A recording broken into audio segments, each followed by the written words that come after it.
Thank you for coming back for day two, and we're grateful that, or we're glad rather, that you've all navigated your way here to the historic Ames courtroom in Austin Hall. With that, I'm going to go ahead and introduce our panelists for the first panel of the morning. This morning's panel is going to focus on federalism as a instrument of the separation of powers. Our moderator for this morning's panel is Judge Stephanos Bibas, who sits on the United States Court of Appeals for the Third Circuit. Judge Bibas is a graduate of Columbia University, of the University of Oxford, and of Yale Law School. He clerked on the Fifth Circuit for Judge Higginbotham, as then clerked on the United States Supreme Court for Justice Anthony Kennedy, where one of his co-clerks was Judge Kethledge, last night's speaker. Judge Bibas's career took him to the U.S. Attorney's Office in the Southern District of New York before he entered academia, where he was a scholar of criminal law and criminal procedure. He taught at the University of Iowa, as well as the University of Chicago, and then most recently at the University of Pennsylvania, where he directed the Supreme Court Clinic and argued several times before the United States Supreme Court. Also on the panel today, we have Professor Ernest Young, the Alston and Byrd Distinguished Professor at Duke University Law School, where he has taught since 2008, just in time to get there for Justice Campbell to be one of his students. Professor Young is a graduate of Dartmouth College, of Harvard Law School. He clerked on the First Circuit for Judge Michael Boudin, and then on the United States Supreme Court for Justice David Souter. He was in private practice at Covington and Burling, and he previously taught at the University of Texas. He's a scholar of federal courts, federalism, and foreign relations law. Up next, we have Justice Sarah Campbell, an associate justice at the Tennessee Supreme Court. Justice Campbell has served on that court since 2022, a lifelong Tennessean. She's a graduate of the University of Tennessee, as well as Duke University Law School. And while at Duke, she also earned a master's degree in public policy. She clerked on the 11th Circuit for Judge William Pryor, and then on the United States Supreme Court for Justice Samuel Alito, and was in private practice at Williams and Connolly, and served in the Tennessee Solicitor General's office before she took up her current seat on the bench. Up next, we have Professor Molly Brady, the Louis Brandeis Professor and Deputy Dean of Harvard Law School. Professor Brady is a scholar of property law and of local government and land use law. She's a graduate of Harvard College and Yale Law School. She clerked on the First Circuit for Judge Bruce Selya and previously taught at the University of Virginia. And last but not least, we have Professor Jim Tierney, who's a lecturer on law here at Harvard Law School. Professor Tierney is a graduate of the University of Maine and the University of Maine Law School, the latter of which he attended while serving in the Maine state legislature. From 1981 to 1991, he served as the 51st Attorney General of Maine, and since then he has devoted his life's work to helping the public, and perhaps more importantly, attorneys generals themselves understand the role of the state attorney general, where he is in that capacity taught at Columbia Law School and here at Harvard. They're going to each speak for a few moments, and then there will be some moderated discussion, and then at some point there will be an opportunity for audience questions. Folks will be running around with microphones at that time, so just raise your hand if you have a question, and please wait for the microphone to reach you before asking your question so that those who are watching online can also hear your question. With that, I'm going to turn things over to Judge Bibas. Thanks so much for being here.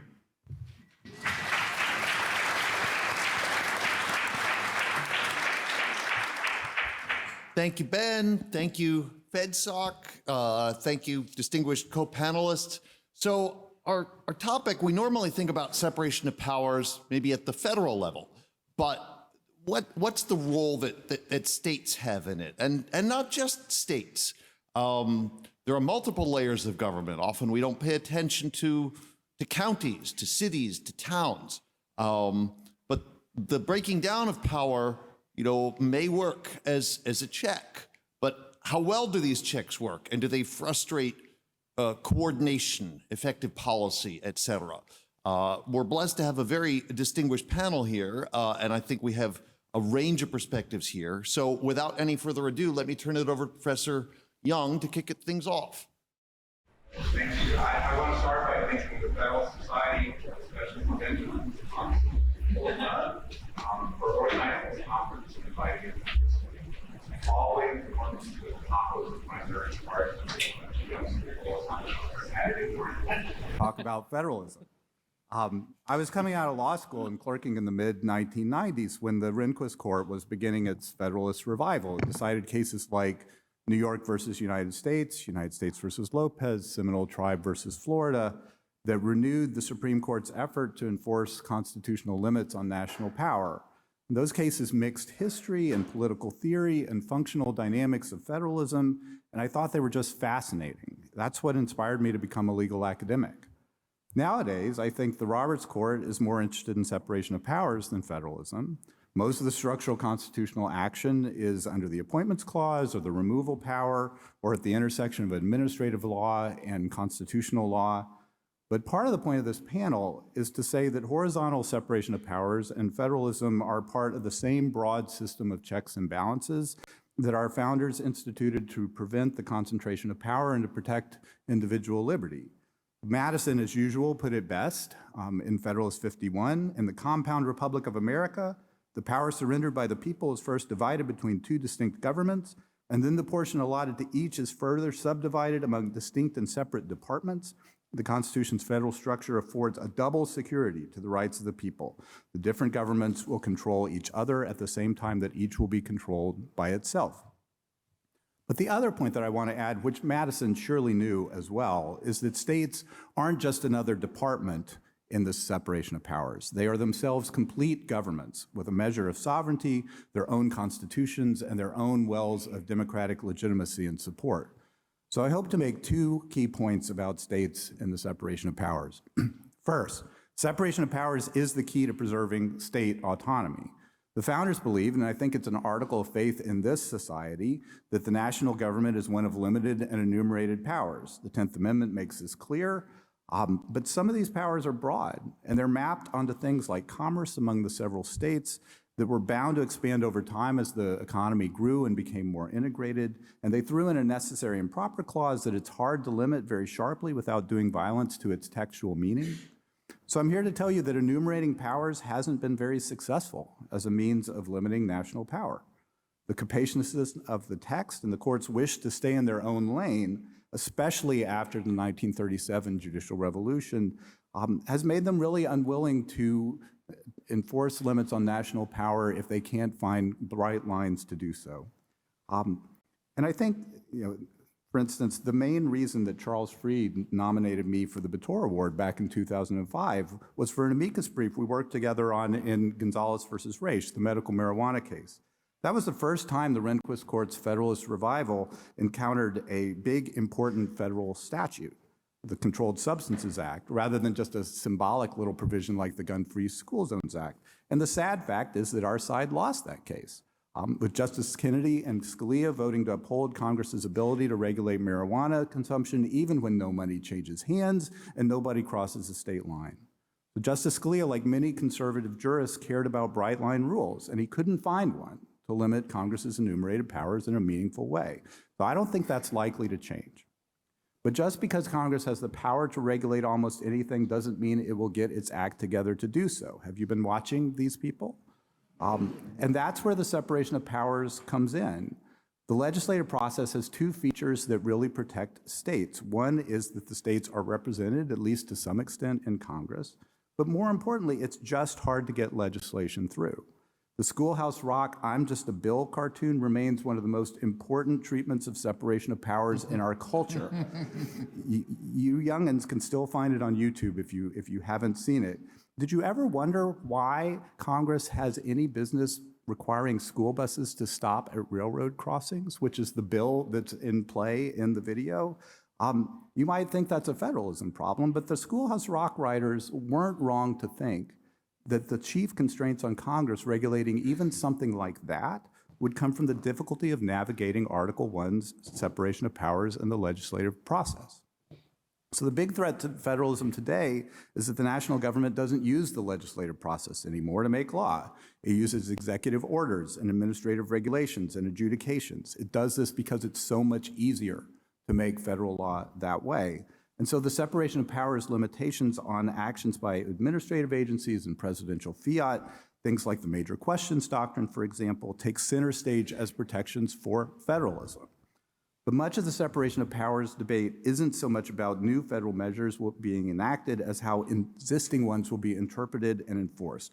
And that separation of powers debate is both horizontal and vertical, because the states play a direct role in these processes, which leads to my second point. And that is that states play a critical role in the national separation of powers because they are intimately involved in interpreting, enforcing, challenging, and competing with federal law. Most federal regulatory and benefit schemes are enforced by the states through what we generally call cooperative federalism for a number of reasons, including limited federal resources, Congress's political preference for state involvement, and the need to tailor federal law to the different circumstances in different jurisdictions. State governments end up being the key actors who implement federal law. The classic examples are the Clean Air Act and the Clean Water Act, under which the national EPA identifies pollutants, sets standards, but then the states are responsible for coming up with implementation plans, interpreting those statutes, and figuring out what to do.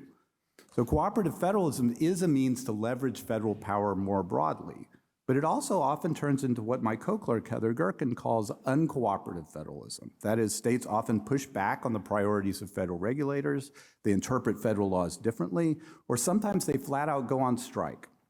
They often get their way that way. And they're able to do this because, first of all, the anti-commandeering doctrine prevents national authorities from just requiring them to do exactly what the federal authorities wish. And second, the states remain sovereign in the fundamental but sometimes overlooked sense that they get to choose who their officials are and what their priorities will be. All of this is facilitated by the fact that the states are complete governments with their own regulatory apparatus, and they're empowered to stand up to the feds by their own well of democratic support and legitimacy. These characteristics also fuel the state's emerging role as the primary challengers of federal measures in court. In recent years, the states have challenged Obamacare, the Obama administration's immigration measures, the Trump travel ban, the Trump religious exemption to the Affordable Care Act contraceptive mandate, the Biden student loan giveaway, and any number of other measures. My friend Daniel Francis calls this the litigation safeguards of federalism. A lot of people, including many conservatives, are nervous about all these state lawsuits. But most of these cases, someone is going to sue. And states are better litigants not only because they have more resources and expertise, but also because they're politically accountable for their actions in litigation and bringing these cases in ways that other big public interest organizations like the Sierra Club or the Chamber of Commerce simply are not. But the most important ways that states challenge national policy is by presenting an alternative to it. Because they are complete governments in their own right, they can not only disagree with federal policy, but formulate and implement distinct policies of their own. They can, as my friend Heather says, dissent by deciding. California can try to lead the way on climate change. Texas can illustrate the advantages of an economic model that provides economic opportunity for everyone and doesn't try to regulate private industry out of existence. And these kinds of examples become critical to the national political conversation because they're not just speculation and theorizing, but actual instances of how real alternative policies have worked out on the ground. You're going to hear a lot in the next few months about threats to our democracy. But I think the most likely way our democracy would die would be to wither away because the same group is locked in and always controlling national policymaking. That's more likely to happen if the political opposition has no opportunity to demonstrate the viability of policy alternatives. And that's hard to do if the opposition never has the opportunity to govern anything. States create that opportunity. Think how many state governors have successfully challenged a president when their party is out of power in Washington, based on examples of how their policies already worked in their home state. We've gotten away from governors in presidential politics recent years. I think that's been a mistake. In any event, the bottom line is that we need to stop thinking about states as doing their own thing wholly apart from the national government and think about the role that the states play in our national political process and the national separation of powers. Thanks.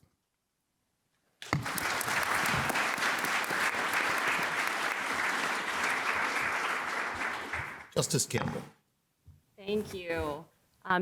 First, I want to begin by thanking the Federalist Society for the invitation to be here today, and I'll join Professor Young in thanking the Benjamins. I don't think there's ever been this high a concentration of Benjamins in one place, but we are grateful for your leadership on this conference.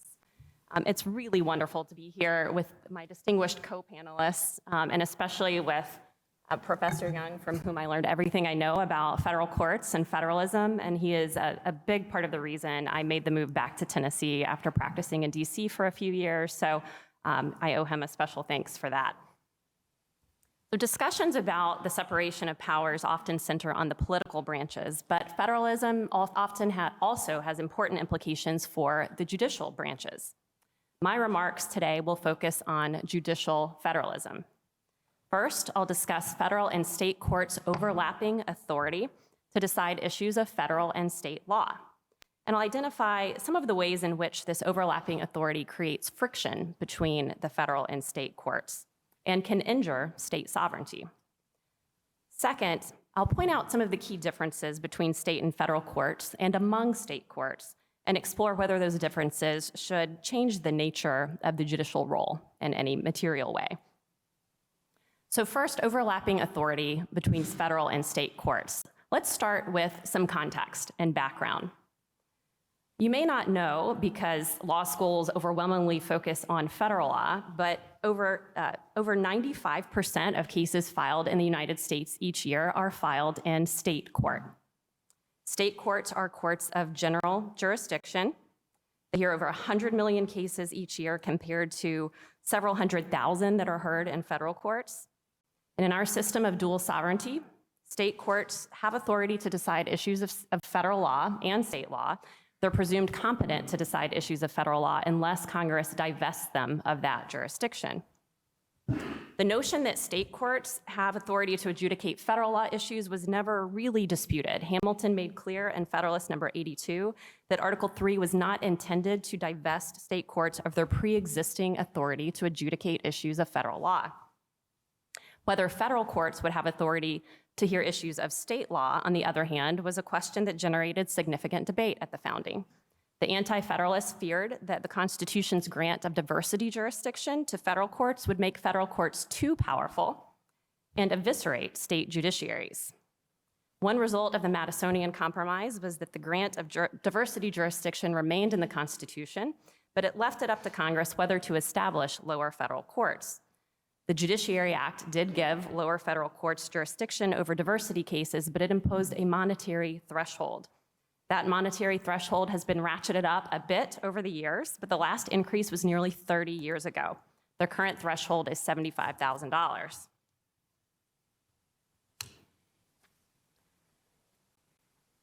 So some cases that are brought in federal court under federal question jurisdiction also present state law issues. Federal courts can hear those issues too under their supplemental jurisdiction. So we have this system of overlapping authority. State courts sometimes decide issues of federal law incorrectly, and federal courts, believe it or not, occasionally make mistakes on issues of state law. So what recourse is available when that occurs? I think it's interesting to see the contrast between those two situations. So when a state court decides an issue of federal law incorrectly, the United States Supreme Court has authority to review that decision subject to some limitations like the adequate and independent state ground doctrine. Congress granted the United States Supreme Court that authority in the Judiciary Act of 1789, and it was upheld in Martin versus Hunter's lessee. The availability of Supreme Court review ensures that there is uniformity and federal supremacy in federal law. But what happens when a federal court decides an issue of state law incorrectly?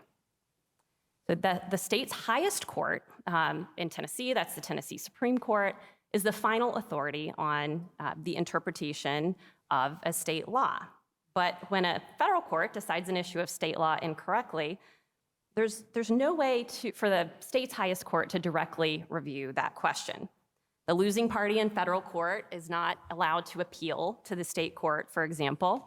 And because we have claim preclusion and issue preclusion doctrines, the losing party also can't just start over in state court and try to get a different ruling from the state court on that question. So what that means is that state courts often have no mechanism to correct a federal court's incorrect, eerie guess on an issue of state law, other than to wait for that issue to arise on its own in state court in a similar case.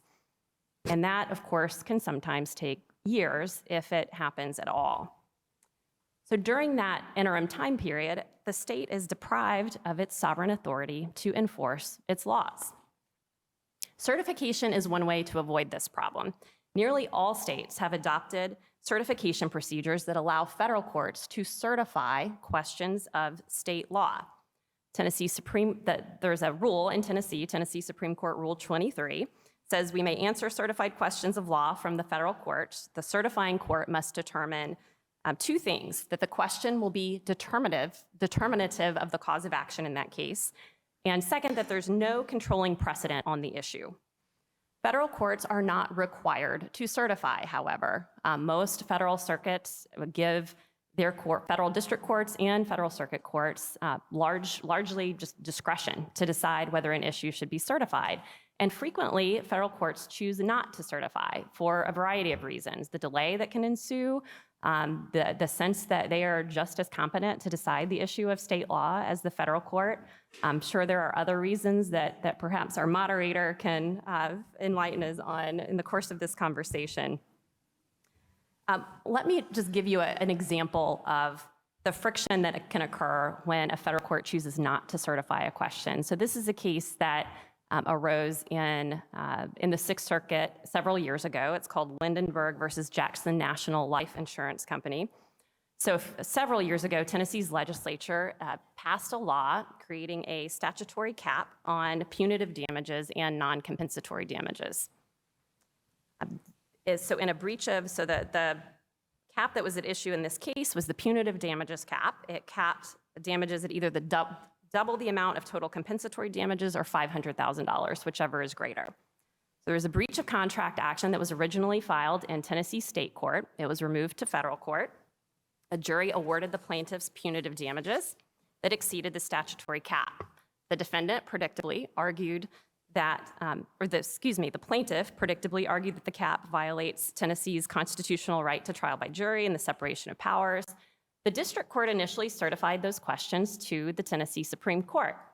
The Tennessee Supreme Court declined to certify because at that time, it was not clear that the constitutionality of the damages cap would be determinative. There was a preliminary question about whether punitive damages were even available as a matter of law in Tennessee, and that question had not yet been decided, and that question also was not certified along with the constitutional questions.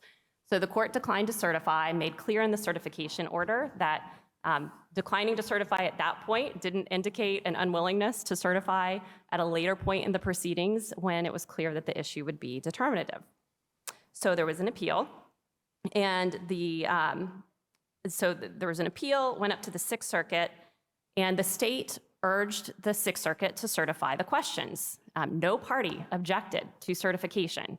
Everyone was willing for the Sixth Circuit to certify the constitutional question of whether Tennessee's damages cap violates the state constitution's right to trial by jury or separation of powers. But the Sixth Circuit declined to certify and instead held that Tennessee's damages cap violates Tennessee's constitutional right to trial by jury.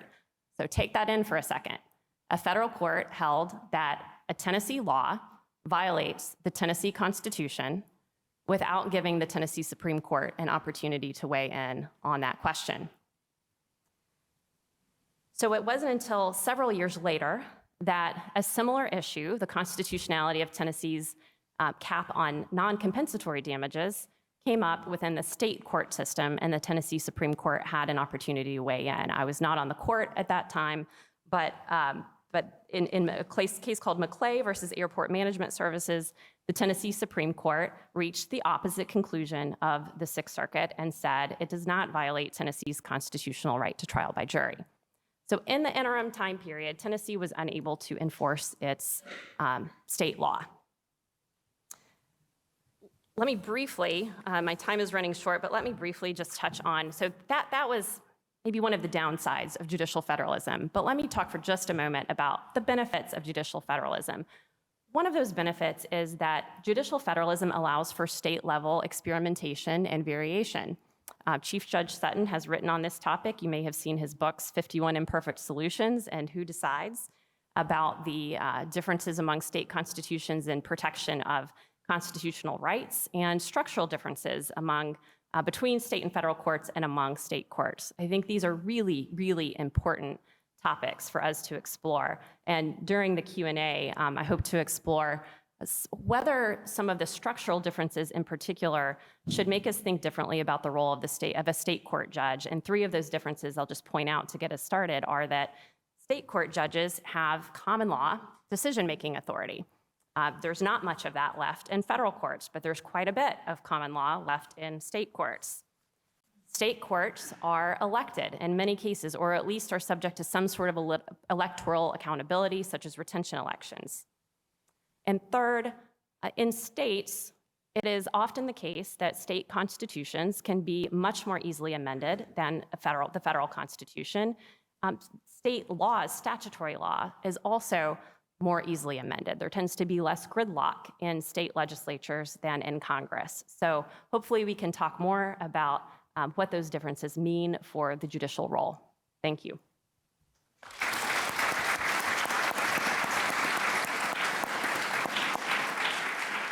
Professor Brady. Great. Let me join the chorus of thanks to the Federalist Society, also to Ben Ponce and Ben Rolsma. I recognize them as individuals since both are my students. And let me also say, on behalf of HLS in my administrative capacity, thanks to all of you for being here. We're really excited that our chapter is hosting this. So following on my excellent co-panelists, I just want to talk about federalism in subject matter limited form. So I call federalism my side hustle. My main love in life is property. And so today I'm going to talk about some lessons for federalism from constitutional property law. A variety of interesting federalism puzzles arise when state common law crashes into the federal constitution. So my remarks are going to focus on the takings clause, but these problems recur outside of that context, basically anywhere where the scope of federal protection is linked to the positive law of a state.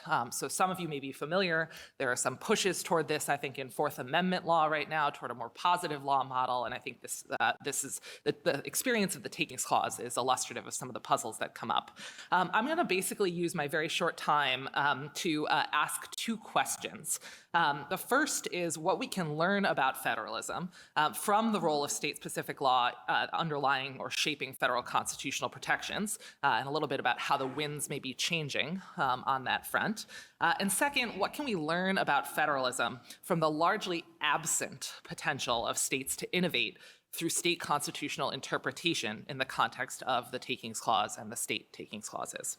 So I'm going to ask both of those things, and then hopefully during Q&A I'll have a chance to offer some thoughts on what I think forces both of these trends.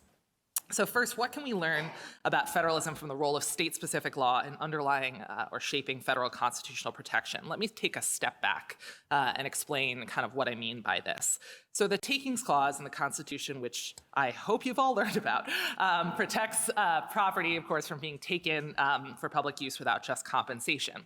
And traditionally, in deciding what counts as property, that has meant what the states define as property. The iconic quote that courts tend to go to here is from Board of Regents versus Roth from 1972.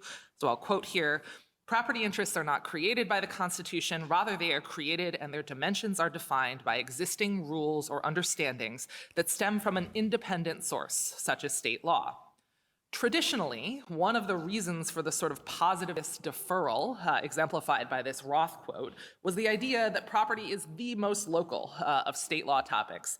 Land cannot be moved, at least yet, and it's intimately constructive of local culture, everything from sort of geography, very much a sense of place.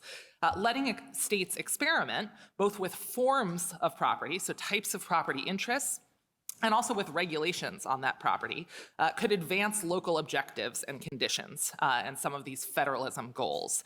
So I'll give you a good example, which is the different rules of beach access in New Hampshire versus Oregon. Yes, there are beaches in New Hampshire, fun New England fact. So Oregon has really permissive common law rules that permit customary access to beaches. You may have read a case called Thornton versus Hay in first-year property that talks about this. New Hampshire rejects customary rights entirely.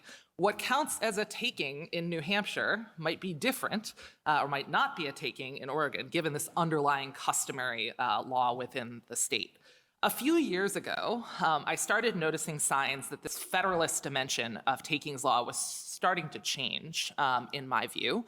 And it started with a case called Murr versus Wisconsin, which is from 2017.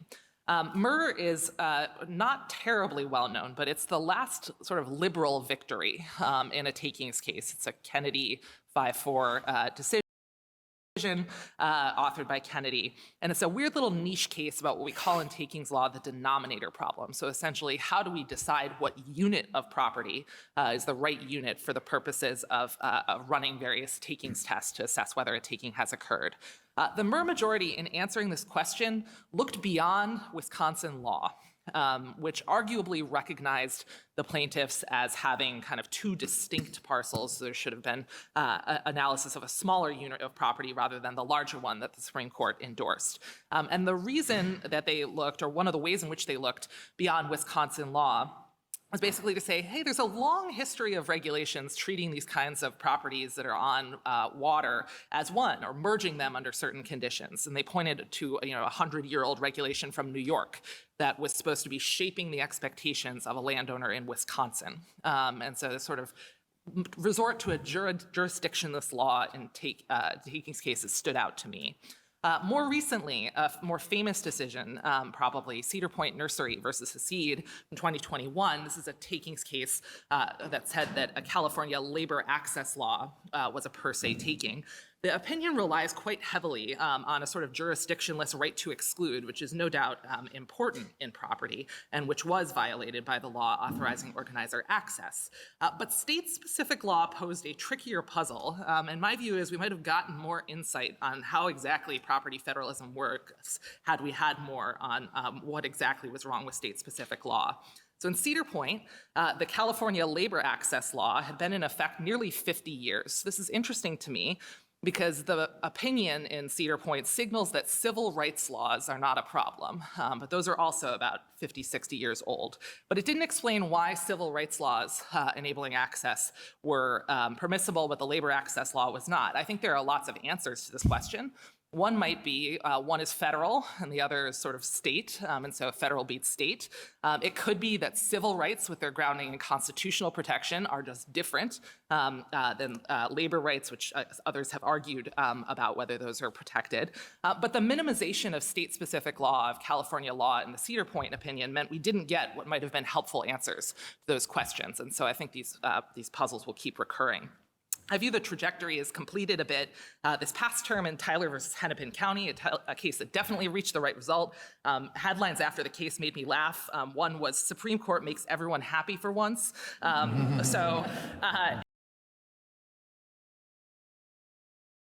The facts there were truly awful. There was a widow who owned a condo.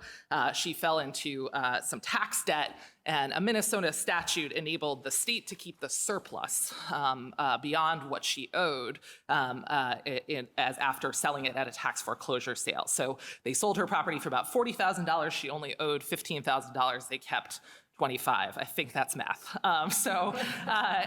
This result didn't make a lot of sense for many reasons, including under Minnesota law, which in all other contexts treated home equity differently than this one. But the Supreme Court started not with Minnesota law, but with history, tradition, and its own precedents. They go to Magna Carta, they go to Blackstone, they go to founding era statutes at the state and federal level, they go to 1880s Supreme Court decisions, and then at the end there's Part D that's about sort of Minnesota law itself. And this to me is the ascent of a kind of general law of property that I think if you espouse the virtues of federalism, you endorse it at your peril. Because today, your favored national law of property may be protected, but I think Murr teaches that it can just as easily be weaponized on the other side to point to long histories of regulation or intrusion on property rights. With a federalist approach, to again think of Judge Sutton here, you take the bitter with the sweet. So this approach to structure means you win sometimes, you lose sometimes, but it avoids, I think, these sort of broad nationalizing trends. Because my time's really limited, I'm really just going to pose the second bit here as a question with kind of two thoughts. What can we learn about federalism from the largely absent potential of states to innovate through state constitutional interpretation in the context of the Takings Clause? And this dovetails very nicely on Justice Campbell's remarks. Other than the post-Kelo trajectory, which many of you, again, probably have learned about, states generally lockstep when it comes to their takings clauses if the text is identical. So they just follow big federal cases like Penn Central. There's some recent research by a great scholar at Baylor named Jessica Asbridge that's pointing out some potential ways in which this is fracturing. But even where the text differs, so in states, for instance, that have text that prohibits damagings of property for public use in addition to takings of property for public use, we see limited differences in interpretation. So the state courts don't take up the invitation to do something different. Yeah, and I have some tentative thoughts about why this might be, but I think this is really worrisome for a variety of reasons. It again goes to something Justice Campbell talked about. So not only do federal courts sometimes get state law possibly incorrect, at least insofar as how the state would view it, but it seems like in the context of takings, the long history of it, federal court interpretations of state law or even state constitutions had long-ranging homogenizing influence on state law, such that once the feds did it, the states became sort of worried about varying. And so that's not just a matter of sort of state constitutional interpretation, it's also how I think states treat their common law, that when the federal courts say this is a property interest or this is a valid regulation, few states want to kind of vary from that. So I think it's a worrisome trajectory from the perspective of those who value federalism or think it offers virtues in the variation we get at the state level. I'll conclude there.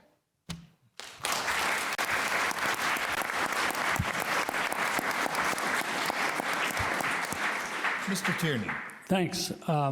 Everybody listen up because you're not going to hear anybody like me today, not just now or today, so you might as well pay attention.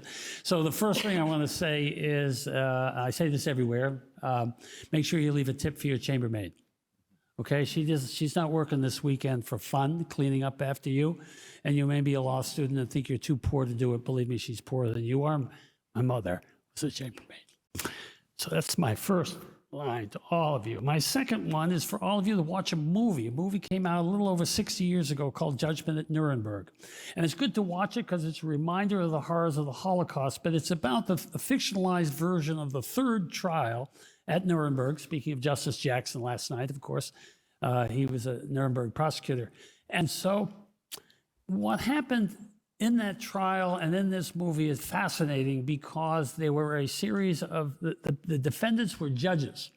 They were judges who loved Germany, loved the law, followed every word of it, followed what the Nazi party did on the Reichstag. They enforced the law, and then they were on trial. And everybody who is a lawyer or wants to be a lawyer should go back and watch that and debate the very contemporary issues for some of the great actors of our time. All right, as Ben mentioned in the introduction, I was in the legislature when I was a first-year law student, and when I sat down, there was a button on my desk that said yes or no. That was it, all right? It was yes or no. And I represented a hard-scrabble working-class district of people who had problems. And believe me, if you're their local state legislator, they came and told me about their problems. And I lived in that community, and I understood a lot of their problems because that's where I came from. And I understood that problems can be solved in many ways, but I wasn't alone. I had 150 colleagues in the House. I had 33 in the Senate, and we had a governor, and we had different parties, and we worked hard to try to figure out how to solve problems, and that is my challenge to you and your generation here today. You've got some problems to solve. And you can spend your time looking at and wrestling with all of the great issues that my colleagues will discuss later on and later in the day. But at the end of the day, if you're leaving here and you're not solving a problem, what are you doing here? Why'd you bother to come? This country's got problems. What are you going to do about it? Now, my friend Ernie talked about James Madison and Federalist 51. He was 37 years old when he wrote it. He inherited 100 slaves, and he died with 100 slaves. So he wasn't doing a lot of heavy lifting. He was sitting on the plantation. He was writing up these theories about separation of powers. None of them did he follow if you read his biography, as opposed to his fancy words. He was a politician from the beginning. He was manipulating. He was moving. He lied so often to George Washington that George Washington wouldn't speak to him. Wouldn't invite him into Mount Vernon. He's a member of his cabinet. James Madison, he was a Jefferson guy. He wanted to make sure Jefferson president was his campaign manager. He was the Steve Bannon of his day. He was. And while he did it, he smoothed out in such a way that, guess who came president after Jefferson? James Madison just happened to become president after Jefferson. He lived to be 80 years old. He kept changing the notes of his alleged contemporary notes of the Constitutional Convention to make himself look better. When he died, he didn't free any of his slaves. So don't give me, James Madison, the idea that political parties just somehow miraculously appeared after the Constitution. He was an active participant in every bit of it. And when his former friend, Alexander Hamilton, was murdered by his wingman, Aaron Burr set him up with Dolly Madison, in case you didn't know that. He didn't say anything. His only reaction was, I hope that doesn't inspire the Federalists. Alexander Hamilton was murdered. So let's not sanctify our founding fathers as we respect them. I have deep respect for our founding fathers because they created something out of nothing. It's extraordinary what they did. It was extraordinary. And they kept at it, and they kept at it, and they wanted to make a government, and they were figuring out how to do it, and how we're going to get votes, and how is this all going to happen. I have such respect for who they really are and what they really did. Does that mean I want to go back and check every little script that they ever had? And after a couple glasses of Madeira, they sat down and wrote, what's the intent of this, that? Come on, let's get real here. That's because that's my perspective. I'm trying to be a real problem solver. Now, I'm probably the only person in the room who personally drafted a separation of power provision in the Constitution. Probably, maybe someone else, but probably not.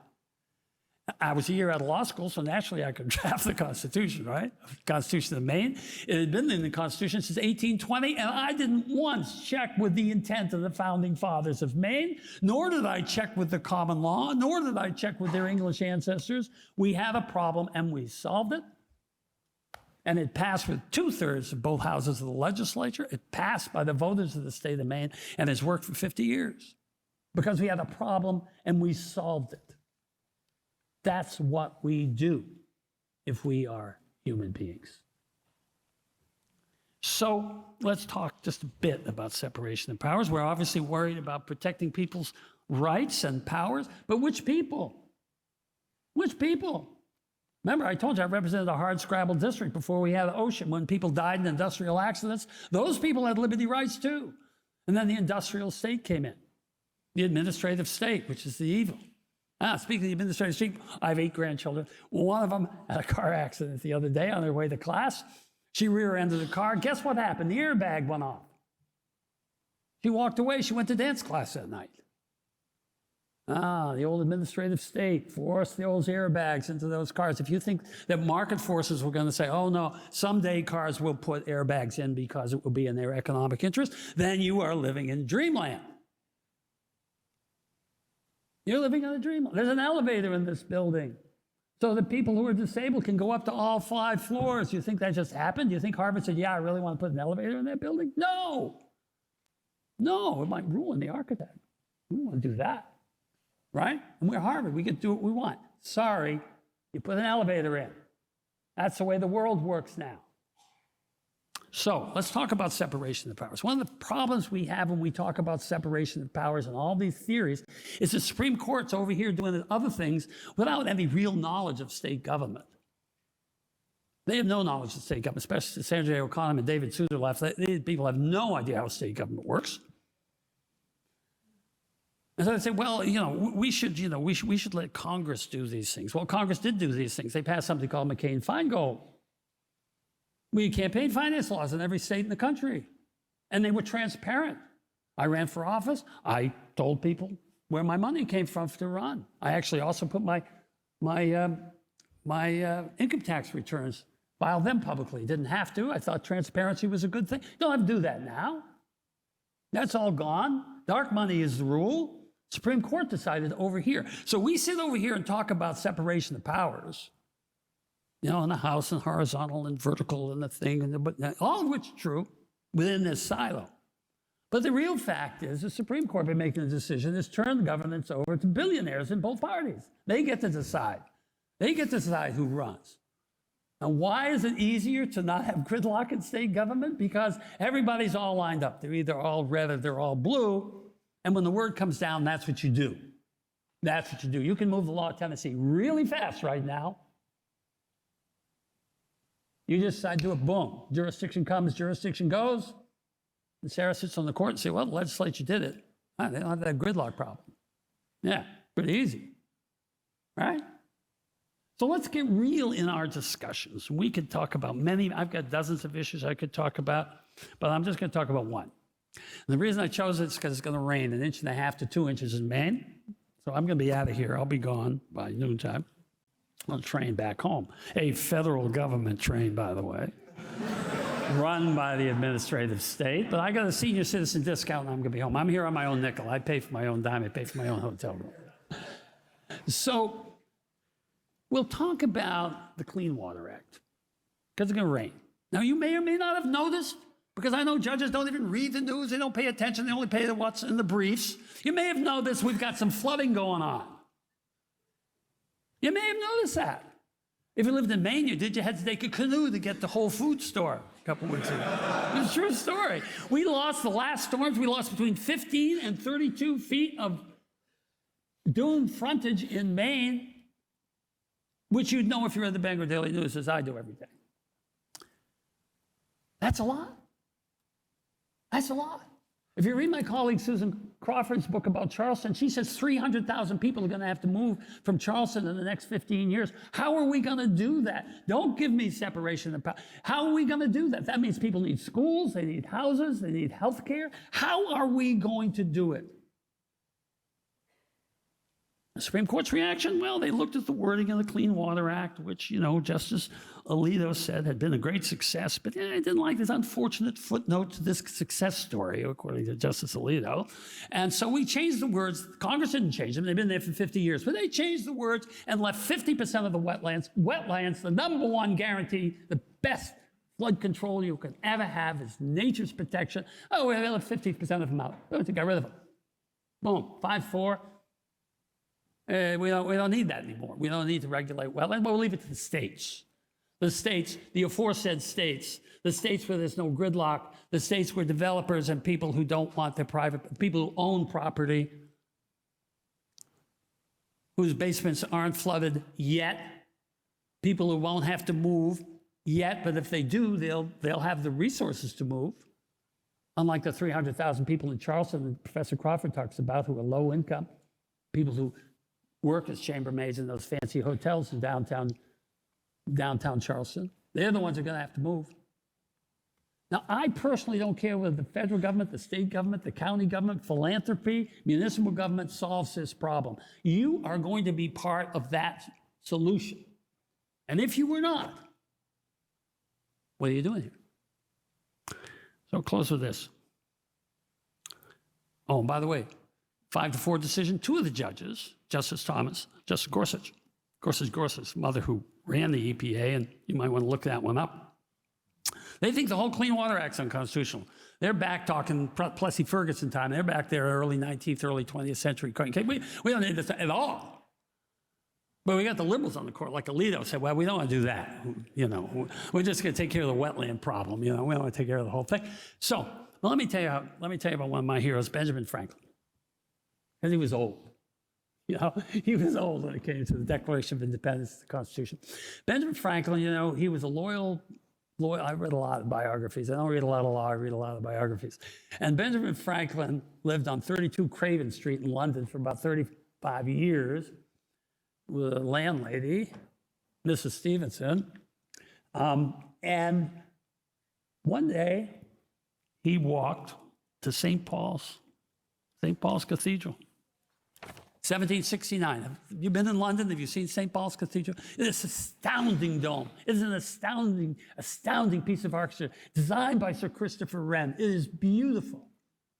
But when Benjamin Franklin went there, he didn't step back the way I did and say, wow, it's beautiful, and I want to climb it, which I did, which is probably silly for somebody my age, but I did.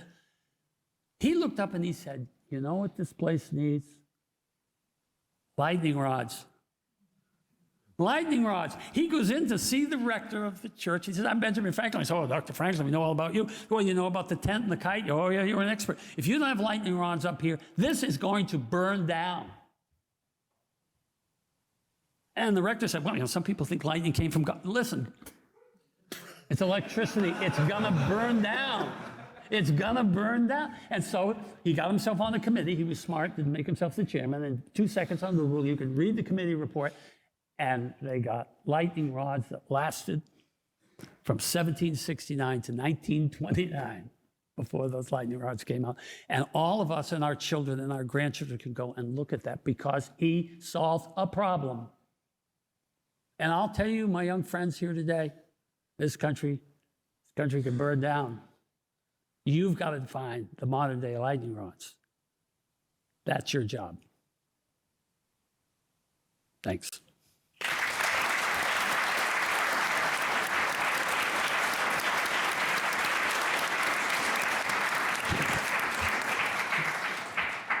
I don't know if any of the members of the panel have some things they want to say in response to lightning rods or anything else before I start posing some questions. I'll give it a shot. I think a lot of that is very wise and very helpful, but I just don't think it's contrary to a lot of what we're saying. So Madison, for instance, I'm not sanctifying Madison. I think Madison is saying, don't sanctify me. I think one translation of Federalist 51 is trust no one, right? You put the equal and opposite opposition of vice together to create a separation of powers. Men aren't angels. You have to count on their selfish desires, and you try to contain them in some way by structuring the government. I think the idea is to be realistic about politics, to not put anyone on a pedestal and try to deal with the sort of politicians that we're likely to have. Don't be academic, right? Be practical, solve problems. I think one virtue of the states is that they're not technocrats in an agency pursuing some academic vision, that they, Lena Khan at the FTC, for instance, has her theories about competition that she is implementing. In an agency. States are complete governments. They're responsible for keeping the schools open, keeping the roads passable, responding to disasters, all these things. And so they have to be a little more pragmatic about things. They can't afford to be ideologues, and they can't afford to be academics. I think. Be realistic, try to solve problems. I think that the states are the only governments that are themselves going to be held accountable when they don't meet certain responsibilities, and I think that introduces a certain pragmatism into their politics that is salutary. So I take all that on board, but I don't think we should sanctify the federal government either. I don't think we should assume that they'll always be the ones that are going to get the right answer. We've had governments in this world that had an impressive array of individual rights guarantees, but were prioritized around just doing whatever you need to do to solve problems. The USSR was one of those, right? They didn't have a lot of structural constraints that got in the way of solving problems, but they didn't always choose the optimal approach for people, right? What they didn't have that we have is separation of powers and federalism, and those things get in the way all the time. But because we trust no one, because we don't count on anybody being perfect and virtuous all the time, we're not putting all our eggs in one basket. And I think that's what federalism at the end of the day is about being realistic, that one person isn't always going to have all the right answers, and we should always require a multitude of people to agree before we do anything drastic. So, have any other responses? Okay. Well, let's talk a little bit about cooperative federalism, Professor Young. So one response to, oh, well, we need to do more stuff is that the federal government gets out its fire hose of money and sprays money at some of the states, and then we get some joint federal state task forces and things. And, you know, in my own field, criminal justice, we get, you know, sometimes you get some good cooperation across jurisdictions, and then sometimes you get, well, let's turn over the surplus military equipment to these states so that you get the small-time police chiefs riding around little tanks and using SWAT team tactics to break down the doors of suspects and stuff.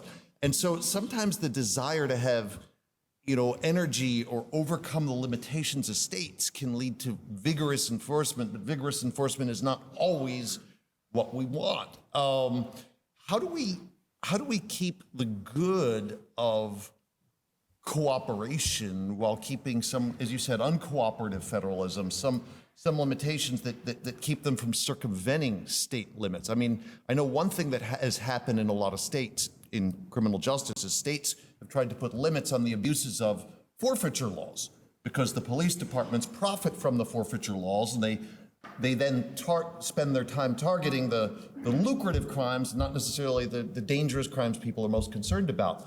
And so some state police circumvent these legislative limits by going to the feds and having the feds do the forfeiture and then getting a kickback of 80% of the money from the feds. And so by trying to get stuff done and having the feds evade this state limit policy on creating bad incentives for forfeitures, you wind up recreating some of the abuses. So what does uncooperative federalism need to look like to preserve the good of those limits, but overcome the, you know, Mr. Tierney makes the point about there is inertia, lack of capacity, et cetera, that prevents states from solving problems. So talk about the trade-offs there. Well, one of the problems in law schools is we only teach the fights.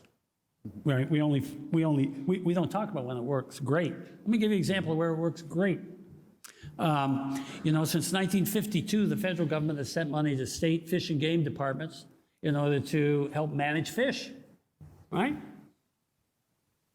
They just send the money, and then state money put in. So I researched one pond in Maine, Bryant Pond, to get ready for our little talk today.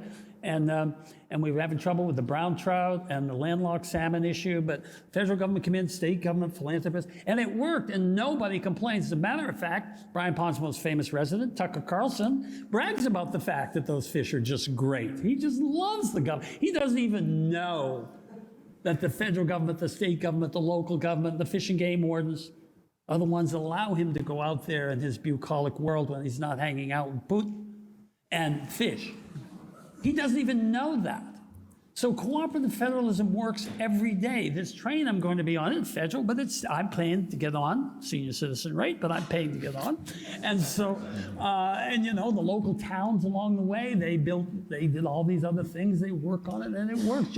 So we only talk about the fights, and then we elevate the fights when someone suddenly cares about fish. The Koch brothers care about fish. I don't understand this. They want to change the whole administrative state because they're concerned about some fishermen, which of course is clearly not true. But that's the myth that we all walk around and try to pretend is true as we give more and more power to the Supreme Court. But I think one of the answers, Your Honor, is to not fall into the trap of only looking at the problems. You're right, you're citing abuses, you're citing problems, and believe me, I'm very familiar with the issues about forfeitures and all of that stuff. I live with it.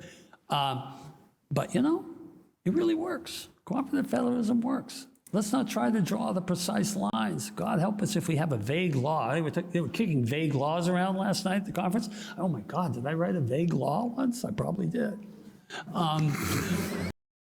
Shame on me. You had the judge, lifetime job security, and the professor, lifetime job security. Those vague laws that those people pass.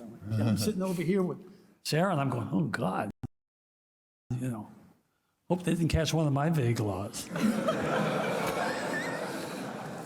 I think that's absolutely right, that it often does work. And I think the reason why it often does work probably better than it would if the federal government had the power to just mandate what state and local officials are going to do is that they kind of negotiate in the shadow of the fact that Congress can't compel, but at the same time, the states could really use the money and would like to have a say in what's going on. And so they have strong incentives to work things out. And I think they usually do work things out. And that's absolutely right.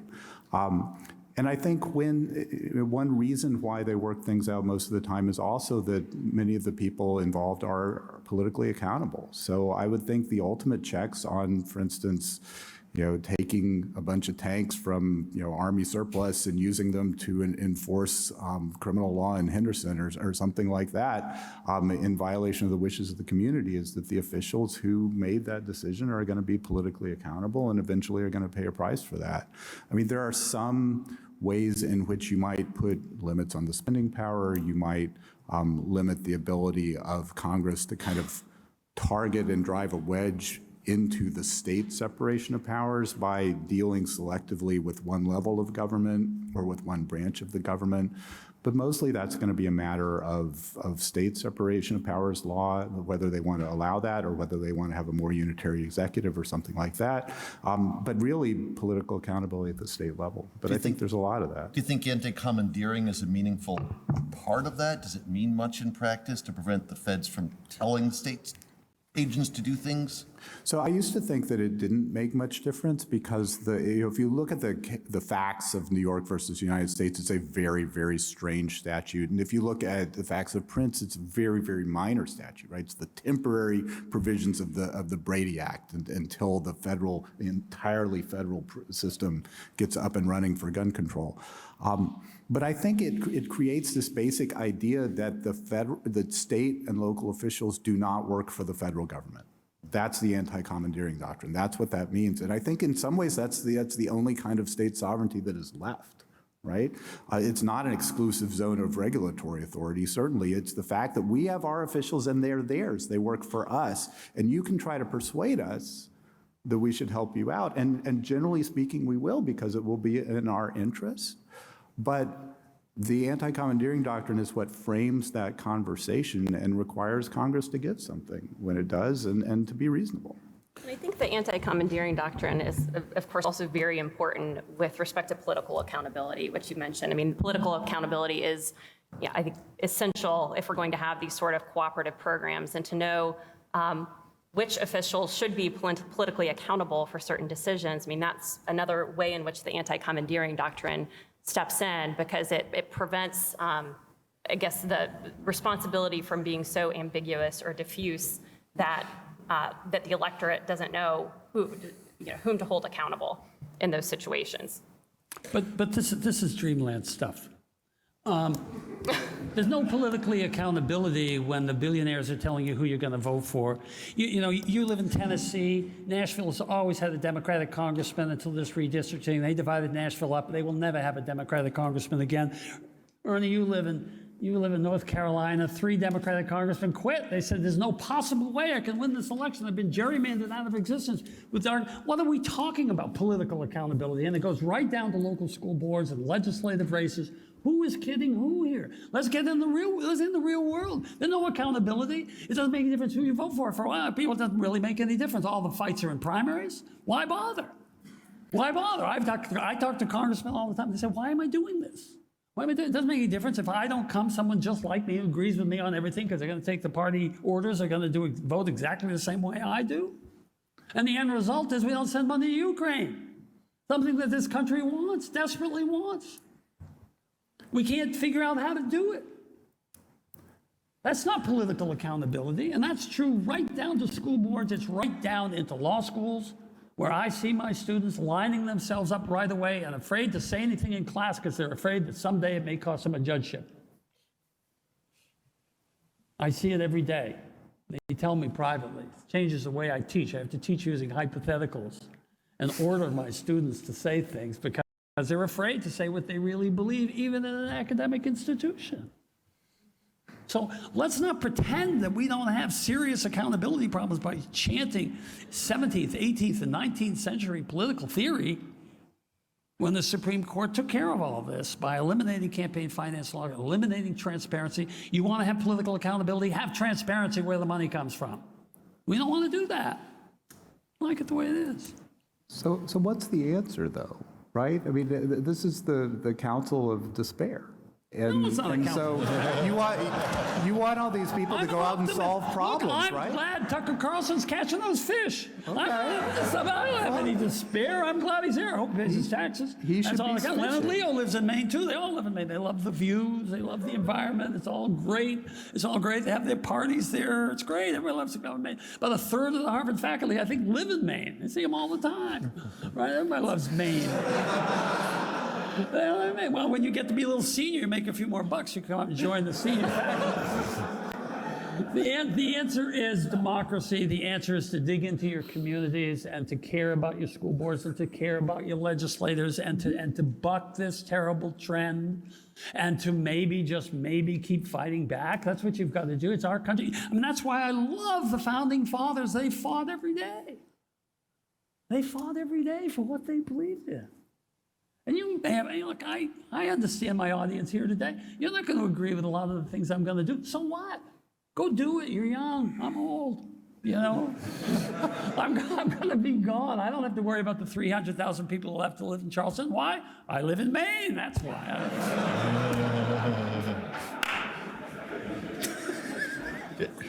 So, Justice Campbell, states have very different separations of powers, and your state's unusual in that your attorney general is not part of the executive branch, part of the legislative branch. Used to Part of the judicial branch. judicial branch. I'm sorry, used to work there. How do these design choices make things work differently in a state like Tennessee?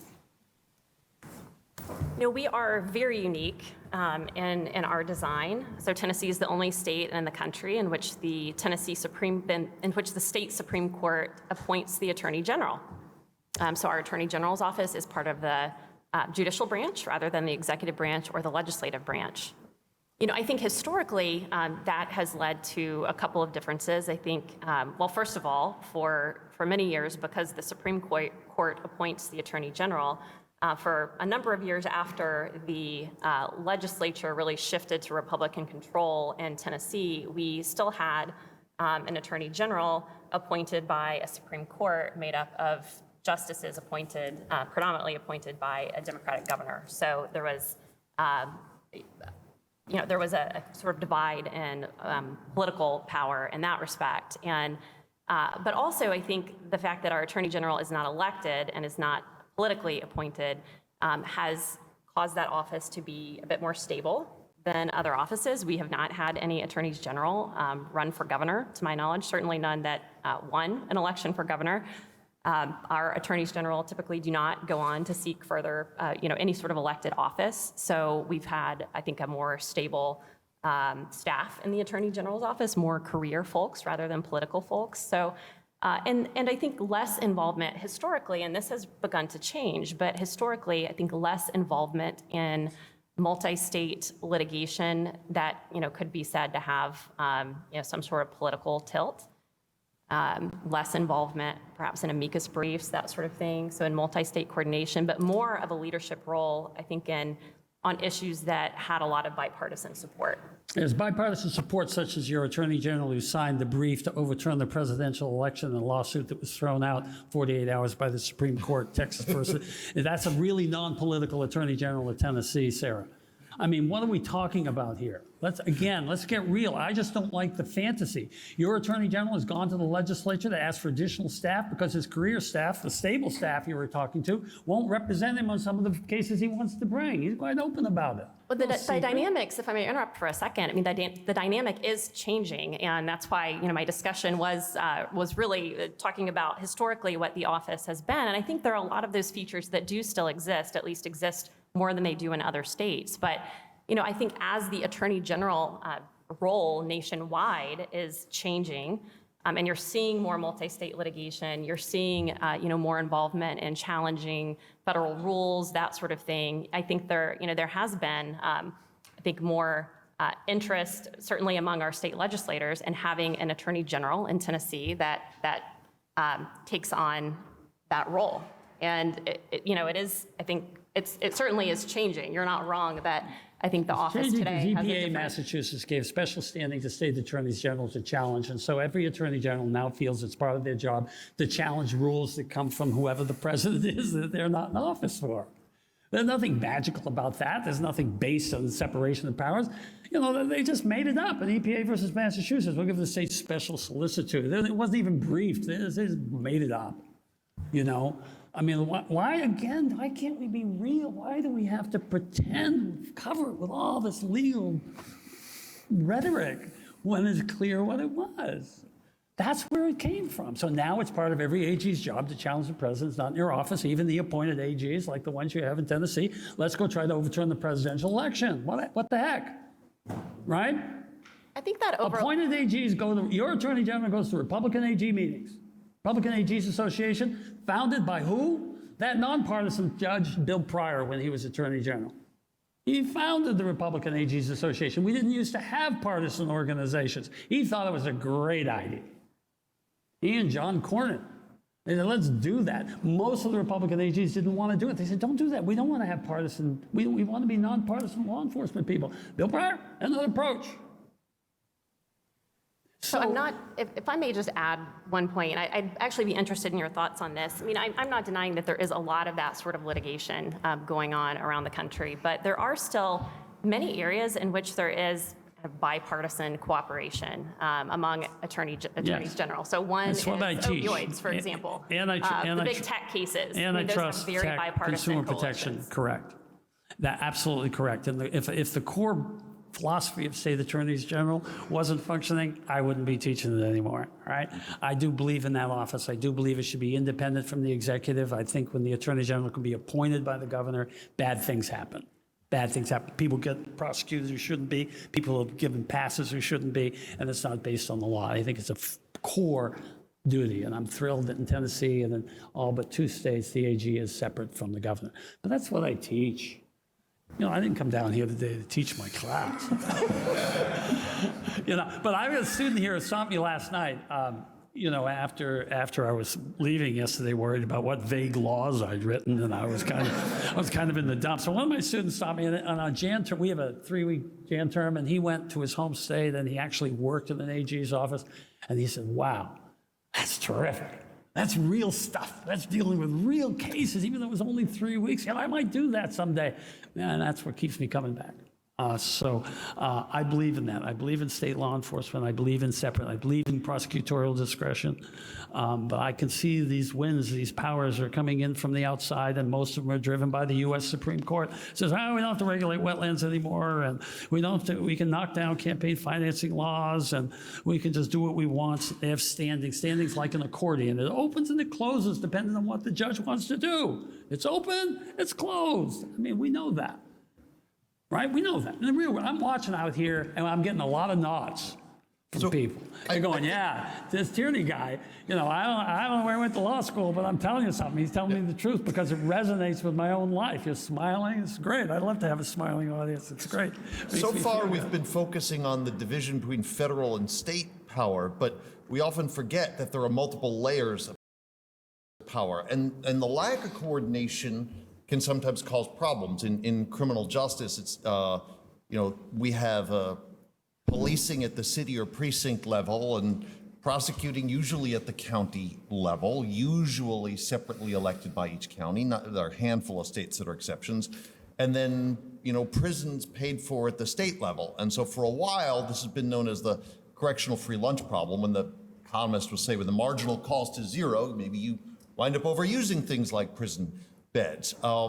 There are some interesting state experiments. California's been doing this thing called realignment to try to internalize some of these costs, but there's also friction. You get state attorneys general, and you know, with overlapping jurisdiction, because the county DAs are also prosecuting in the name of the state. So how does that, you know, that friction can be a productive thing, but it can also look like an extremely messy thing. People from non-federal systems look at this and say, like, where is the power? Again, the friction, you only hear about the friction when it doesn't work. Right. All right? When the appellate division says to a DA, don't bring that case, it's a weak case, or don't argue those things, you don't see that. You only see the better results. So I like the friction. I think it's an appropriate check and balance. It takes care of conflicts of interest. When the DA has a conflict, they have a place to go to. The question of the police misconduct, I think oftentimes appropriately resides in the Attorney General's office because local prosecutors are dealing with those police officers every day. I think it's a good structure. It's a good system. But you're correct. You're watching where it doesn't work, right? And that's your job because you're a judge. You only feel the pain, right? You don't see it when everything's working smooth. Justice Campbell, let's talk a little bit about the state-federal court interaction. You were talking about, well, maybe they don't certify cases enough. From my perspective as a federal judge, we're concerned that, lest we certify cases too much and tax you. But certification is the only kind of formal mechanism by which we talk. And, obviously there's habeas, but that's long drawn out, many years after conviction. What kind of coordination is there or can there be between the federal and state judges in an area on areas where we really are supposed to be following your lead in diversity cases? And yet, jurisdictionally, a lot of common law, contract, tort cases wind up in federal court because of arbitration and class actions, et cetera. And do we bug you about each one of those things? How do we know what's the right way to handle some of that? I think it's very important that a dialogue occur. And I think sometimes that dialogue can be in decisions.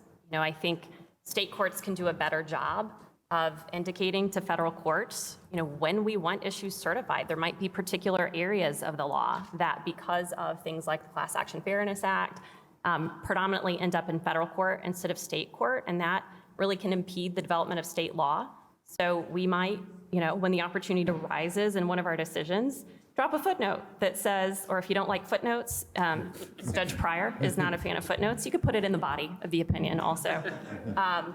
Then, I think that's perfectly appropriate to just indicate if there are categories of cases or particular circumstances in which certification is a good thing and in which we would invite that. At the Sixth Circuit Judicial Conference a couple of years ago, I was very pleased that Chief Judge Sutton, I think, invited all of the state court justices to attend from Sixth Circuit states. There was a panel with chief justices from all of the Sixth Circuit states talking about this very topic, certification. That's a terrific opportunity to get a sense of what a state Supreme Court's philosophy is on certification. My court is quite open to certification. Not every state court may have that perspective, and it may be true that for some states it would be annoying to the court to keep sending it, questions. My view is the worst we can say is no, and at least we're given the opportunity to decide whether that's a state or that's an issue that warrants my court's attention. So I think that dialogue can occur in a few different ways, both formal and informal, but it's really important that it happen.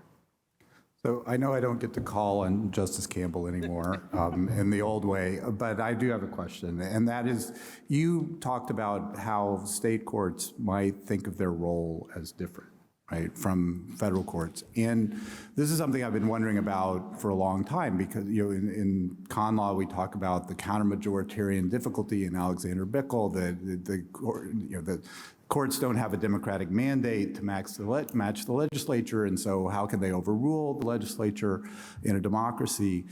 And so I always wondered, well, if I'm a state judge and I'm elected, do I just say, yay me, I don't have any counter-majoritarian difficulty. I can make up a right to privacy. I can do all kinds of fun stuff. And I asked this question to my students. We have a judges program at Duke that meets in the summer. We have both state and federal judges in the program.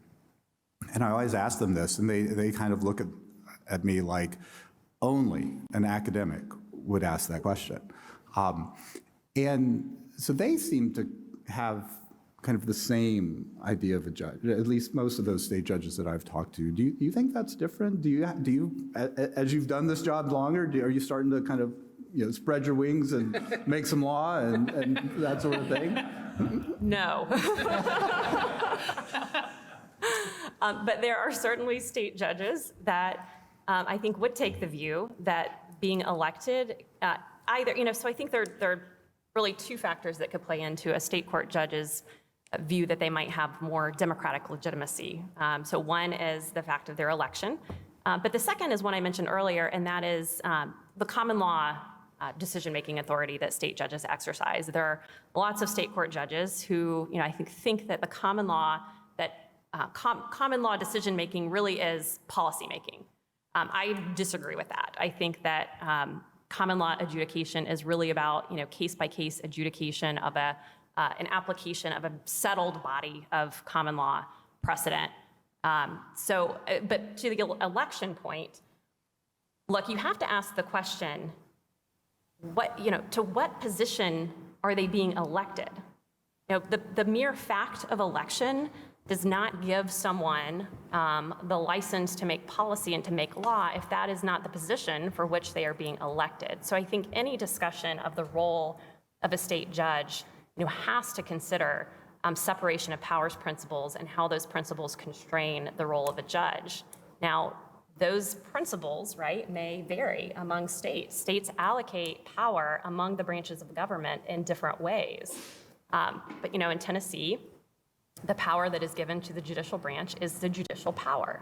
And the judicial power has to mean something. And my view is that in light of the separation of powers, being elected to be a judge and to carry out the judicial role means that I have the authority to adjudicate cases that come before me and to interpret and apply the existing law and not to make law or, divine law from some source outside of the written law, whether it be statutory law or kind of customary common law. Professor Brady. Yeah, can I ask one, or can I put one final thing on this before if there's another question, which is about, since especially I'm speaking to an audience of students and another of my gigs is local law and state constitutional law. I think for state judges to play a different role, they need state lawyers to raise claims and press arguments that are different or that push the envelope. And I think a frustration of mine is that you all are taught federal is better. We should all try to be federal, bring federal claims, and not so much of the state constitutional stuff, including, in the federal con law course. I don't know how many of you had a state constitutional case. I would venture not very many. And so for, I think, state judges to have the potential to have a different role or to have the kind of dialogue that I think several of us at least view as beneficial, those claims need to be made by you. And partially our law school curricula are a little bit of a failing in that regard and encouraging you to pursue those kinds of claims. All right, Professor Brady, in your bailiwick, property law, classically a common law subject, at the time of the founding, there's this understanding of general law out there. And so we don't really need to focus on differences among property law, one state to another, or federal versus state. And then, of course, and through Swift versus Tyson, that's how it's being applied. But post-Erie, where we think it's all positivist, how does the positive law model differ when we have, the feds overlaying these takings claims or Fourth Amendment claims on top of them? And are the takings rules or what searches and seizures are permissible going to vary from state to state depending on the status of lessees or visitors or people who borrow a car? I mean, there's going to be inconsistencies either way. What's the lesser of the two evils here?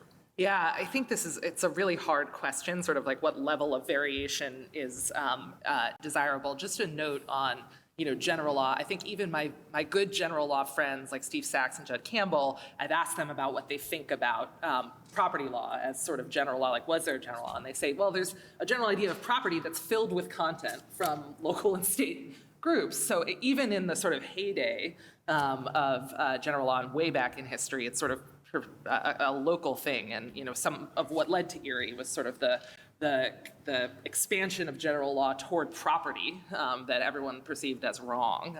So I'll resist the hypo just a little bit. I think in the context of variation or deciding what level of variation is appropriate, I do think context matters. There may be reasons, for instance, that in search and seizure law, we might worry a lot about differences in whether something is a search depending on state-specific tort laws such that you get a different Fourth Amendment outcome if you're in Southern Mass versus Rhode Island.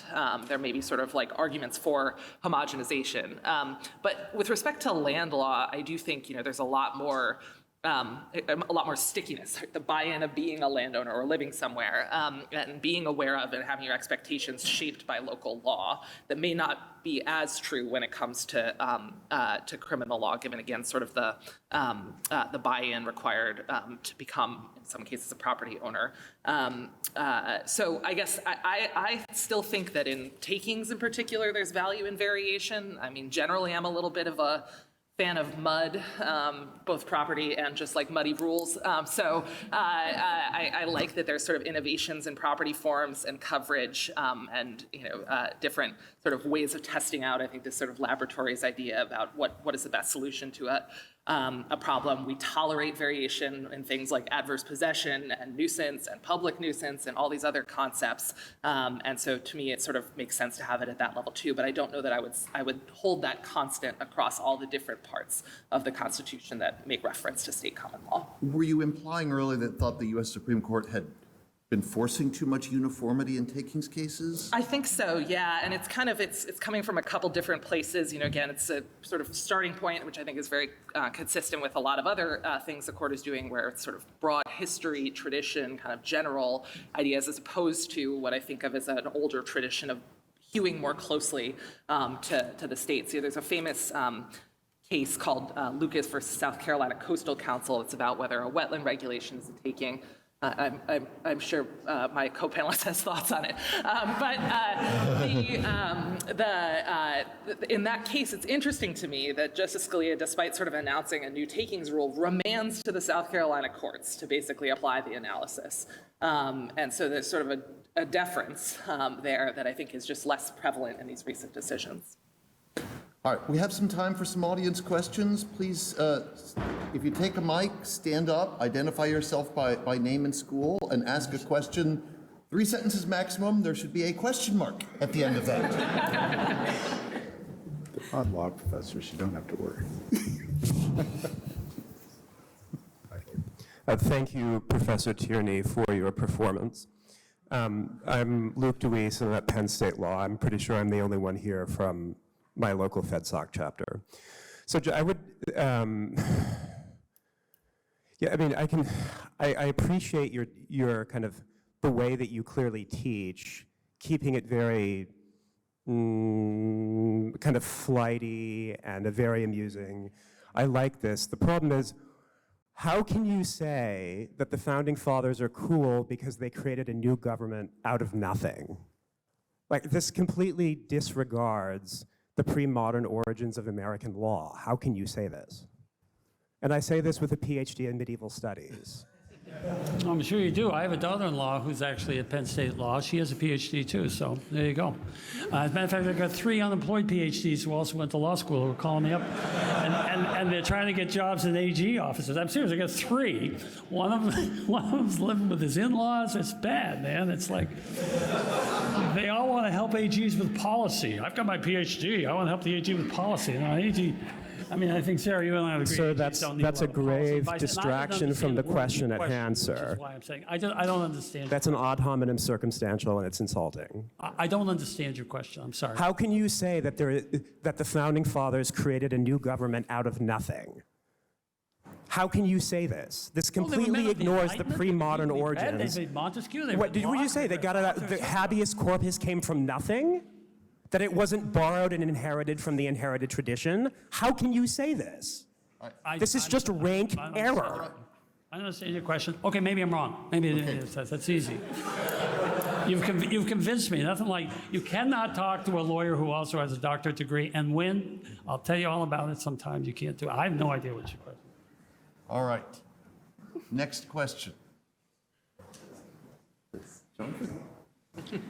Oh, over here? Yeah, I see a hand. We need a microphone.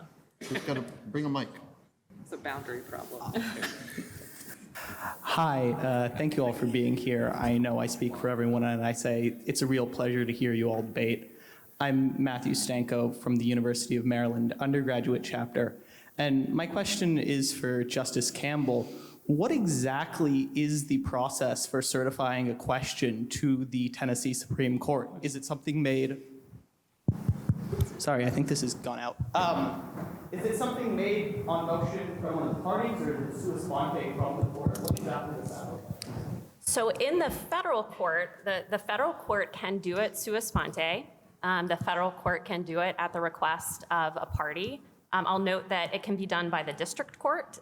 Well, it depends on the state certification rule. In Tennessee, our certification rule allows a federal district court, a federal appellate court, a federal bankruptcy court, or the U.S. Supreme Court to certify the question. And a lot of other state certification rules are similar. So it's initiated by the district court either on its own initiative or at the request of one of the parties. And then that request goes to the state's highest court. So we consider a Rule 23 certification request, just like we do other applications for discretionary review. So our decision to certify is a discretionary one. We don't have to certify even if it meets the criteria for certification. And you know, it may be the case that states need to look at their certification rules. Going back to the Lindenberg case, the reason that the Tennessee Supreme Court declined to certify when it was initially certified by the district court, or declined to accept certification when it was certified by the district court, was that the certified issues were not determinative, or at least it wasn't yet clear that they would be.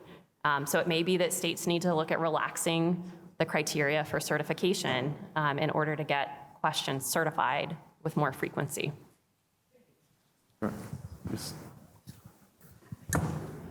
Hello, thank you all for coming. My name is Anthony Leonardi. I'm from the South Dakota chapter. My question is for Mr. Tierney too.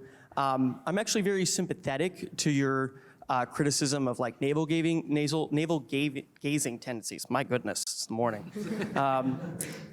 In fact, it made me think of the Oppenheimer quote of "Theory will only take you so far." But my problem with that is that line comes from the context of what happens if we set off a nuke, will we explode the entire Earth? So as somebody who comes from the perspective of valuing some academic discussion to discuss principles, so you're fixing your attention on an ideal, so your decisions that you take you to a more perfect state of affairs, how would you suggest morphing the two of if you appreciate the kind of academic discussion on separation of powers and then taking action? How would you harmonize them? Well, I've spoken too much, but I am going to say this. I have succeeded because I have you thinking about this. This means I did a good job today, and I hope you're not the only one that's thinking about this and wrestling with it. Thanks for your question. All right, over here. Hi, my name is Jose Cosme Guerrero. I come from Dallas, from Southern Methodist University. The president of our chapter is over there, and we are very thankful for you guys to let us be here. My question is about Citizens United.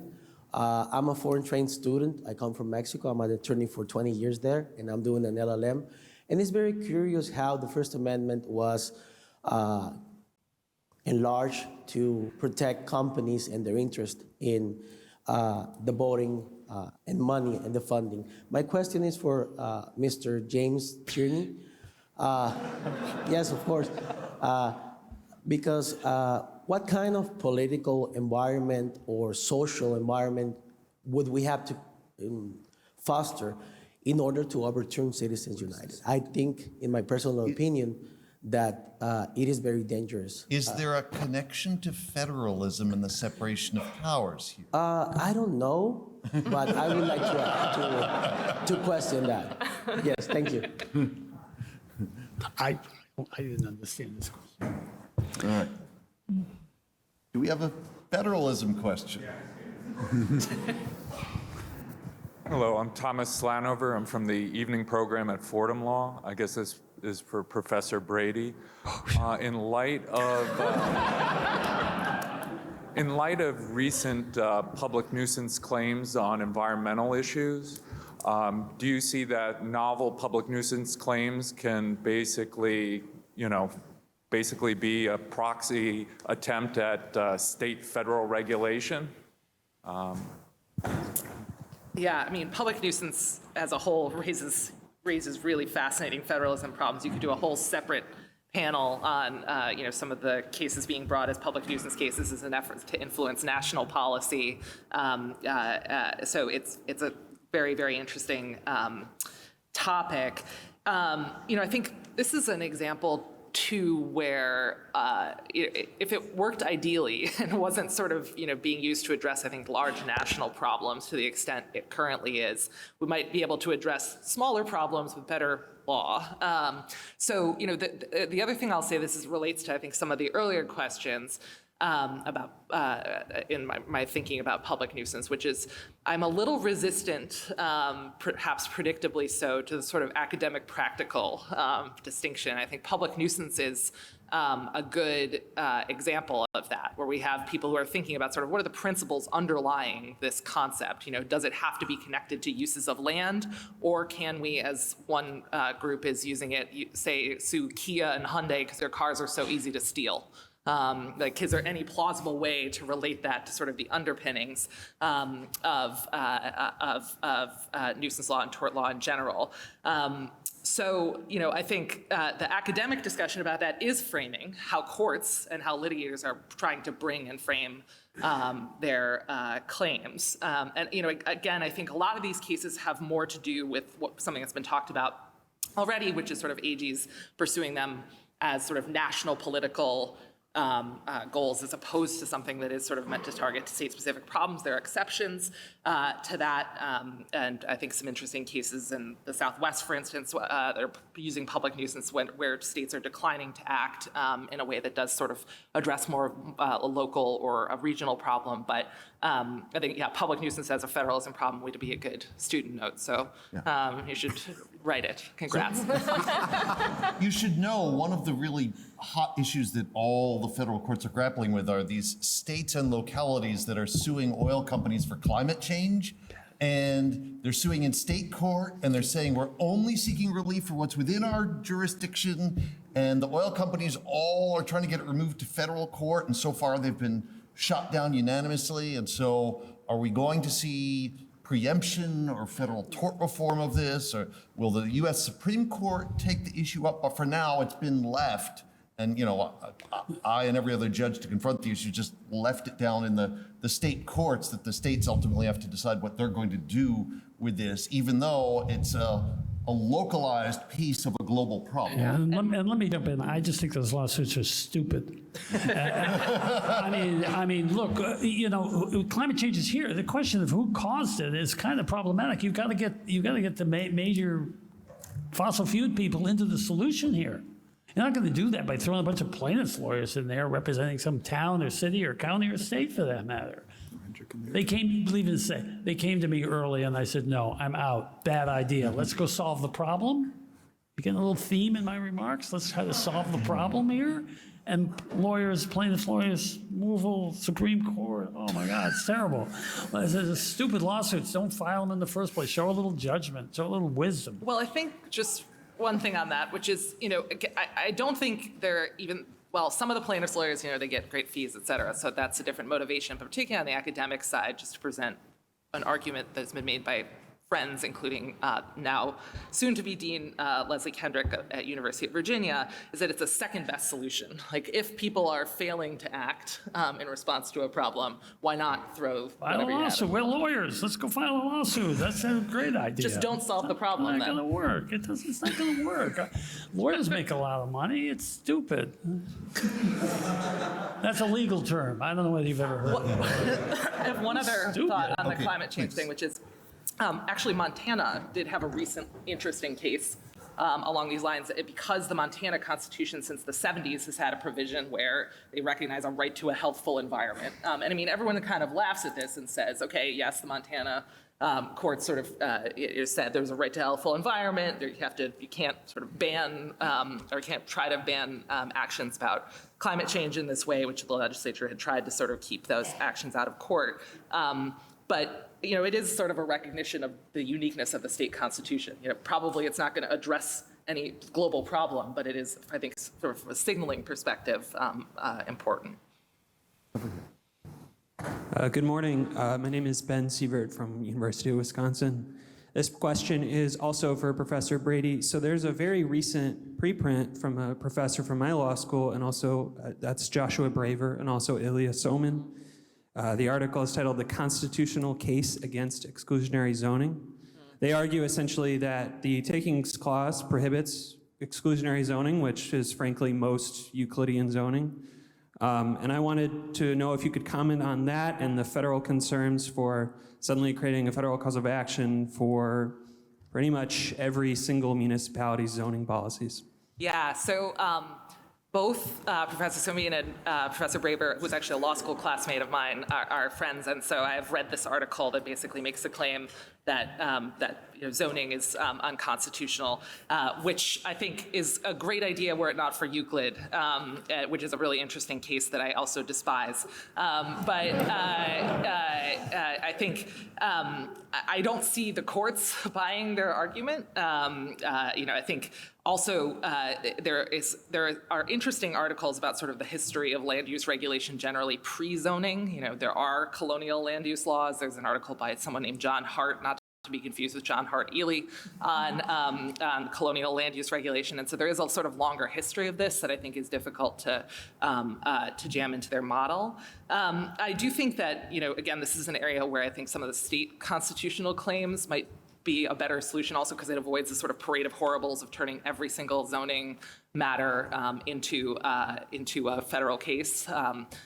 So, the other thing I'll say is that while single-family zoning is under fire, and you won't find anyone else who disagrees with that or agrees with that more than me here, there is value in things like use separation in terms of keeping people healthy and protecting people. And so I think something that would threaten that is worrisome. So I like the argument, but I think practically there's an example where I agree that maybe academia is going in a different direction than the practice. Over here.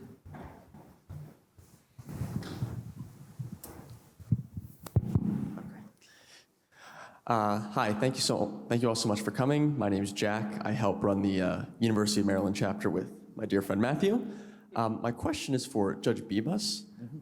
Could you give an example of a case where you decided to certify a question to a state court and a case where you declined to do so and your reasoning for those decisions?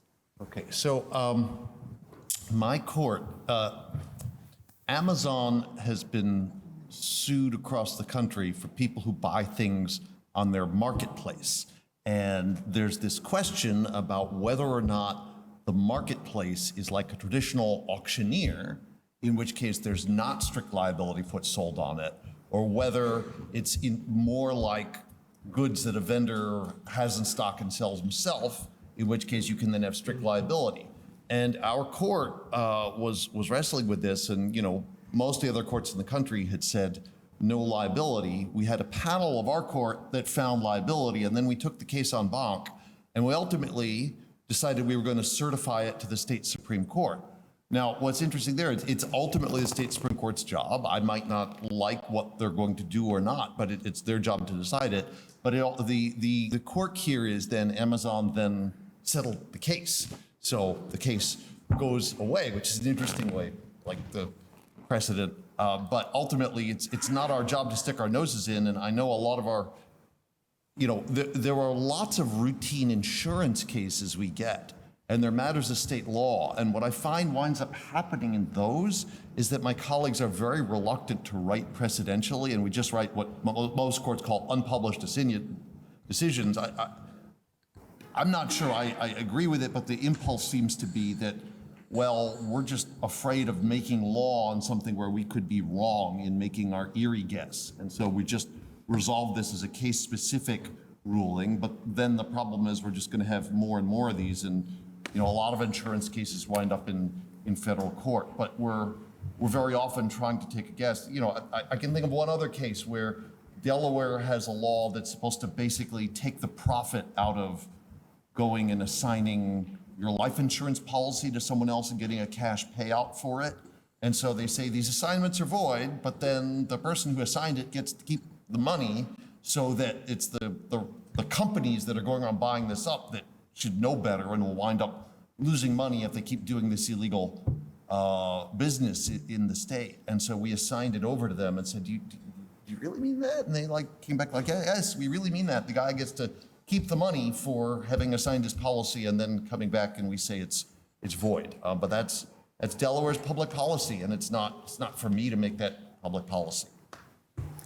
One thing, if I could add one point on that, Erie was really designed to eliminate or at least minimize forum shopping. But one thing that can happen when a federal court, makes an incorrect Erie guess, and it might be difficult to get that issue back into state court, or one reason why it can be difficult to get that issue brought up in state court is because, let's say a federal court decides that issue in a way that's favorable to defendants. Well, defendants are always going to, remove that case to federal court. And so it can incentivize, an incorrect Erie guess can then incentivize forum shopping. And make it increasingly difficult for the state court to hear that issue absent certification. Last question. Thank you all for speaking today. My name is Jessica Vandervoort, and I'm from Suffolk University Law School down the street. This is a question for Justice Campbell specifically. You mentioned the amount in controversy and how it hasn't really gone up in 30 years. So I'm wondering, with this issue of, again, forum shopping and things like that, do you think there will be a push to raise that cap in the days ahead? And if so, pros and cons of that? Thank you. There have been pushes, within the past 30 years that have not been successful. And, I think the current problem is attributable both to that monetary threshold not being increased, but also federal statutes that have eliminated the complete diversity requirement in some context, including class action. So it's sort of the combination of those things that has made this problem maybe more acute than it has been in the past. I would love to see a push for that, or just a reconsideration altogether of the scope of diversity jurisdiction, and and whether it remains needed, in our current society. And there's kind of a question mark. There isn't a ton of historical evidence actually as to why we have diversity jurisdiction in the first place. I mean, I think the mainstream thought is, well, you don't want state courts discriminating against out-of-staters, so you need to have a neutral forum for those parties to go. But there's some evidence that it was actually kind of a specific problem related to debtor-creditor litigation. All that to say, I think it is worth revisiting both the monetary threshold and just more generally, whether we ought to reconsider at least the scope of diversity jurisdiction. Thank you all.